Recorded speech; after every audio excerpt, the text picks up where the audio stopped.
Welcome to our channel prep alpha. RRB NTPC graduate level के जो जून में exam हुए थे उनके हम पीवाईक्यूज डिस्कस कर रहे थे ज्योग्राफी के। तो हमने 100 कर लिए थे अब तक पार्ट 1 में। अब ये पार्ट 2 है जिसमें हम 101 से स्टार्ट करेंगे। तो आइए वीडियो में आगे बढ़ते हैं। 101 नंबर में क्वेश्चन है, निम्नलिखित में से कौन सा राज्य गंगा के मैदान से आच्छादित नहीं है? तो इसका राइट आंसर है पंजाब। पहाड़ी क्षेत्रों में ढलानों को सीढ़ीनुमा काट कर किस प्रकार की खेती की जाती है?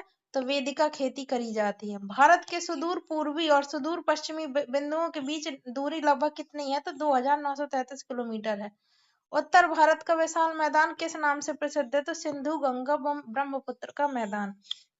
भारत भूटान सीमा मुख्य रूप से निम्न में से किसके द्वारा परिभाषित करी जाती है? तो पहाड़ और संधियों के द्वारा।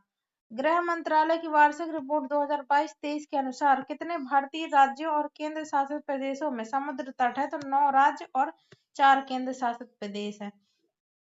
निम्नलिखित में से कौन सी फसल भारत में रोपण कृषि से संबंधित है? चाय। 2011 की जनगणना के अनुसार भारत के निम्नलिखित में से किस नगरीय समूह की जनसंख्या सर्वाधिक है? मुंबई। भारत के उत्तरी मैदान मुख्यतः निम्नलिखित में से किस प्रक्रिया से निर्मित हुए हैं? जलोढ़ मिट्टी का जमाव। भारत का कौन सा राज्य दक्षिण पश्चिम और पूर्वोत्तर मानसून दोनों से वर्षा प्राप्त करता है? तो ये तमिलनाडु है। लघु हिमालय और शिवालिक के बीच अनुदैर्ध्य घाटियों को क्या कहा जाता है? दून। भारत का सबसे दक्षिणी छोर इंदिरा पॉइंट किस द्वीप में स्थित है? तो ग्रेट निकोबार द्वीप। निम्नलिखित में से कौन सा भू आकृतिक क्षेत्र नर्मदा नदी के उत्तर में स्थित है? तो मालवा का पठार। छोटा नागपुर पठार किस नदी तंत्र द्वारा अपवाहित है? दामोदर। भारत में कौन सा भूभाग गैर जलोढ़ परिक्षेत्र के कारण नलकूप सिंचाई के लिए उपयुक्त नहीं है? पठारी क्षेत्र। झारखंड के अधिकारियों ने डैश के अंदर स्थित पहले गांव जागीर को सफलतापूर्वक पूरी तरीके से इसका मुख्य क्षेत्र से बाहर स्थानांतरित कर दिया। तो Palamu tiger reserve. Desert national park किस लुप्तप्राय पक्षी प्रजाति के लिए प्रसिद्ध है? Great Indian bustard. Nilgiri biosphere reserve भारतीय राज्यों के निम्नलिखित में से किस समूह तक फैला हुआ है? तमिलनाडु, केरल, कर्नाटक। भारत के उत्तरी मैदानों में शीतकालीन वर्षा निम्नलिखित में से किसके कारण होती है? पश्चिमी विक्षोभ के कारण। सतपुड़ा पर्वतमाला का उच्चतम बिंदु निम्नलिखित में से कौन सा है? धूपगढ़। किस राज्य में स्थानांतरित कृषि को झूम के नाम से जाना जाता है? असम में। भारत की 2011 की जनगणना के अनुसार निम्नलिखित में से किस केंद्र शासित प्रदेश में जनजाति जनसंख्या की अनुपस्थिति पाई गई है? पंजाब। निम्नलिखित में से कौन सा भारत के उत्तरी मैदान का भौगोलिक उपखंड नहीं है? तो विंध्य का पठार। निम्नलिखित में से कौन सा बंदरगाह पश्चिमी तटीय मैदान में स्थित है? मंगलौर। अगला क्वेश्चन है, भारत के शुष्क क्षेत्रों में सीधे पौधों की जड़ों तक सिंचाई जल पहुंचाकर जल संरक्षण के लिए आमतौर पर किस सिंचाई प्रणाली का उपयोग किया जाता है? ड्रिप सिंचाई। राजस्थान की तुलना में केरल में सड़क घनत्व सर्वाधिक होने का मुख्य कारण क्या है? स्थलाकृति और जनसंख्या घनत्व। जनवरी 2025 में नमदफा टाइगर रिजर्व में एक कैमरा ट्रैप ने 12 वर्ष बाद एक हाथी को कैप्चर किया था, जो किस भारतीय राज्य में हाथियों की उपस्थिति का संकेत देता है? तो अरुणाचल प्रदेश। भारत में निम्नलिखित में से कौन सा भूजल आधारित सिंचाई स्रोत है? खुला कुआं। शिलांग का पठार कई भागों में विभाजित है, निम्नलिखित में से कौन सा इसका भाग नहीं है? मैकल पर्वतमाला। इनमें से कौन सा कृषि क्षेत्र चावल गेहूं फसल प्रणाली के लिए सबसे अधिक जाना जाता है? सिंधु गंगा के मैदान। कच्छ के रण से कौन सा अक्षांश गुजरता है? 23.5 डिग्री नॉर्थ। अरुणाचल प्रदेश के पूर्व में कौन सा देश स्थित है? म्यांमार। वह कृषि प्रणाली जिसमें फसल की खेती और पशुपालन दोनों शामिल है क्या कहलाती है? मिश्रित कृषि। भारत के राज्य उत्तर प्रदेश का एक शहर कानपुर किस प्रकार के शहर का उदाहरण है? औद्योगिक शहर। भारत की 2011 की जनगणना के अनुसार 2011 में सर्वाधिक जनसंख्या घनत्व उत्तर पूर्वी दिल्ली में दर्ज किया गया। थार रेगिस्तान को निम्नलिखित में से किस श्रेणी में वर्गीकृत किया जाता है? उपोष्ण कटिबंधीय रेगिस्तान। निम्नलिखित में से कौन सा विकल्प उत्तरी मैदान की विशेषता का सबसे सटीक वर्णन करता है? तो जलोढ़ और उपजाऊ। निम्नलिखित में से कौन सी कृषि तकनीक मुख्य रूप से भारत में जनजाति समूहों द्वारा अपनाई जाती है? तो स्थानांतरी कृषि। ओस, अमन और बोरो असम, पश्चिम बंगाल और उड़ीसा जैसे राज्यों में निम्नलिखित में से किसकी महत्वपूर्ण फसलें हैं? तो धान की। दामोदर नदी निम्नलिखित में से किस पठार से होकर बहती है? छोटा नागपुर का पठार। इनमें से कौन सा बंदरगाह पश्चिमी तटीय मैदान में स्थित है? कोचीन। अप्रैल 2025 तक की स्थिति के अनुसार सिमलीपाल, जिसे राज्य का दूसरा राष्ट्रीय उद्यान घोषित किया, कहाँ स्थित है? उड़ीसा। थार रेगिस्तान का अधिकांश भाग भारत में स्थित है, जो कि किन राज्यों में फैला हुआ है? तो राजस्थान, गुजरात, पंजाब और हरियाणा।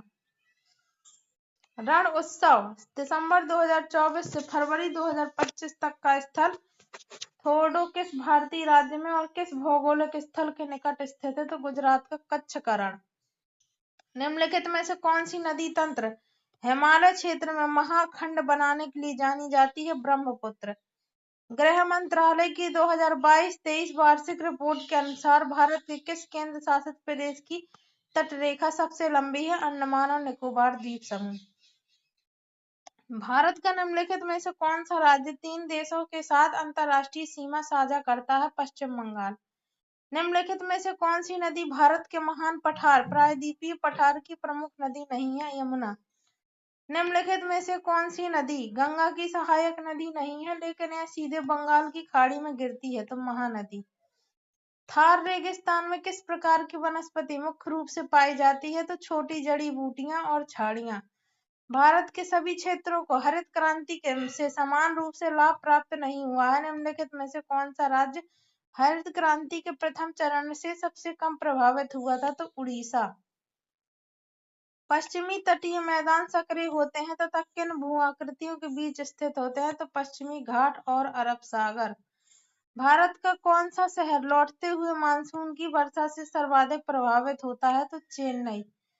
निम्नलिखित में से कौन सी सबसे बड़ी प्रायद्वीपीय नदी है? गोदावरी। अरावली पहाड़ियों के संदर्भ में थार रेगिस्तान का अधिकांश भाग किस दिशा में स्थित है? तो उत्तर पश्चिम। भारत के विशाल मैदानों का निर्माण मुख्यतः निम्नलिखित में से किस नदी के निक्षेपण के कारण होता है? तो सिंधु, गंगा और ब्रह्मपुत्र। कौन सा प्रमुख बंदरगाह भारत के पश्चिमी तट पर स्थित नहीं है? विशाखापट्टनम। निम्नलिखित में से कौन सा देश पूरी तरह से स्थल रुद्ध है और भारत के साथ खुली सीमा साझा करता है? नेपाल। जलोढ़ मृदा मुख्य रूप से भारत के किस क्षेत्र में पाई जाती है? तो सिंधु गंगा का मैदान। भारत के सीमा व्यापार के लिए महत्वपूर्ण लिपुलेख दर्रा भारत और तिब्बत चीन के बीच स्थित है। निम्नलिखित में से कौन सा भारत का सबसे पूर्वी अंतर्राष्ट्रीय सीमा बिंदु है? तो कीबीथू। भारत का पूर्वी तटीय मैदान किस राज्य से किस राज्य तक फैला हुआ है? पश्चिम बंगाल से लेकर तमिलनाडु तक। भारत के विशाल मैदानों में प्रमुख मिट्टी का प्रकार क्या है? जलोढ़ मृदा। थार रेगिस्तान में सिंचाई में कौन सी नहर परियोजना प्रमुख भूमिका निभाती है? तो इंदिरा गांधी नहर परियोजना। भागीरथी और अलकनंदा डैश में मिलकर गंगा का निर्माण करती है? देवप्रयाग। निम्नलिखित में से कौन सी नदी थार रेगिस्तान क्षेत्र की प्रमुख नदी है? लूनी नदी। निम्नलिखित में से कौन सा भारत में सिंचाई में सबसे बड़ा योगदान करता है? ट्यूबवेल और नहरें। भारत का महान पठार किस प्राचीन भूभाग का हिस्सा है? गोंडवाना लैंड। भारत का देशांतरीय विस्तार कितना है? 68.7 ईस्ट से 68 डिग्री 7 अक्षांश पूर्व से लेके 97 डिग्री 25 अक्षांश पूर्व तक। भारत के किस राज्य में भील जनजाति समुदाय की जनसंख्या सर्वाधिक है? मध्य प्रदेश। निम्नलिखित में से कौन सी नदी राजस्थान से होकर बहती है? लूनी नदी। भारतीय संदर्भ में श्रेणी शहरों में जनसंख्या वृद्धि डैश से सर्वाधिक प्रभावित होती है? ग्रामीण क्षेत्रों से पलायन। नदियां तटीय मैदान के निर्माण में किस प्रकार योगदान दे सकती हैं? तो समय के साथ तलछट जमा करके। निम्नलिखित में से किस राष्ट्रीय उद्यान को विश्व का एकमात्र तैरता हुआ राष्ट्रीय उद्यान माना जाता है? केइबुल लामजाओ राष्ट्रीय उद्यान। भारत अफगानिस्तान सीमा को आधिकारिक तौर पर डैश कहा जाता है? डूरंड रेखा। थार रेगिस्तान मुख्य रूप से किन भारतीय राज्यों को कवर करता है? तो राजस्थान और गुजरात।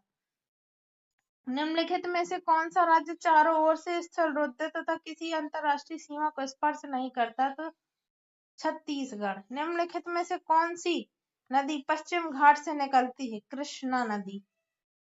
शुष्क भूमि खेती में प्रमुख बाधा क्या है? जल की कम उपलब्धता। निम्नलिखित में से कौन सी नदी बेसिन भारत में सर्वाधिक जनसंख्या सांद्रण को सहायता करती है? गंगा बेसिन। सिंधु बेसिन तंत्र की एक प्रमुख नदी निम्नलिखित में से कौन सी है? रावी नदी। भारत का कौन सा क्षेत्र भौतिक बाधाओं और सीमित अभिगम्यता के कारण न्यूनतम जनसंख्या वाला क्षेत्र है? तो उत्तरी हिमालय या लद्दाख क्षेत्र। निम्नलिखित में से कौन सा मेघालय पठार का उपविभाजन नहीं है? मिकिर पहाड़ियां। थार रेगिस्तान के मैदानों में कौन सा पेड़ सामान्यतः पाया जाता है? खेजड़ी का पेड़। निम्नलिखित में से कौन सी नदी माजुली द्वीप बनाती है जो दुनिया का सबसे बड़ा नदी द्वीप है? ब्रह्मपुत्र। निम्नलिखित में से कौन सी संरचना थार रेगिस्तान की विशिष्टता नहीं है? घने सदाबहार जंगल। निम्नलिखित में से किस भारतीय राज्य की तट रेखा नहीं है? राजस्थान। निम्नलिखित में से कौन सा देश भारत के साथ भूमि सीमा साझा नहीं करता है? श्रीलंका। दिल्ली जैसे शहरों में उच्च जनसंख्या घनत्व के कारण रोजमर्रा की जिंदगी में क्या होता है? पर्यावरण पर दबाव। मुख्य भूमि भारत में किस राज्य की तटरेखा सबसे लंबी है? गुजरात। द्वीपों को छोड़कर भारत में किस राज्य की तटरेखा सबसे लंबी है? गुजरात। मैकमोहन रेखा भारत को किस देश से अलग करती है? चीन।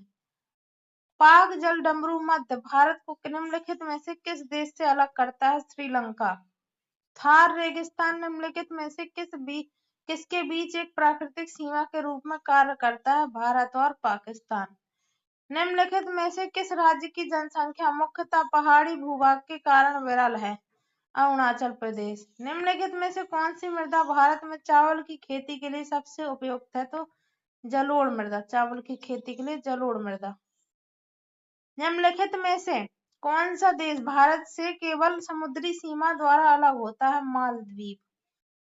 निम्नलिखित में से कौन सा वह खनिज आधारित उद्योग है जो अयस्क या अन्य खनिजों का कच्चे माल के रूप में उपयोग करता है? लौह और इस्पात। निम्नलिखित में से कौन सा राजस्थान में एक राष्ट्रीय उद्यान है? रणथंभौर राष्ट्रीय उद्यान। कच्छ और काठियावाड़ तट भारतीय राज्य में स्थित है। किस भारतीय राज्य में स्थित है? तो गुजरात। नेक्स्ट क्वेश्चन है मरुस्थलीय मृदा अधिकतर किस भारतीय राज्य में पाई जाती है? तो राजस्थान।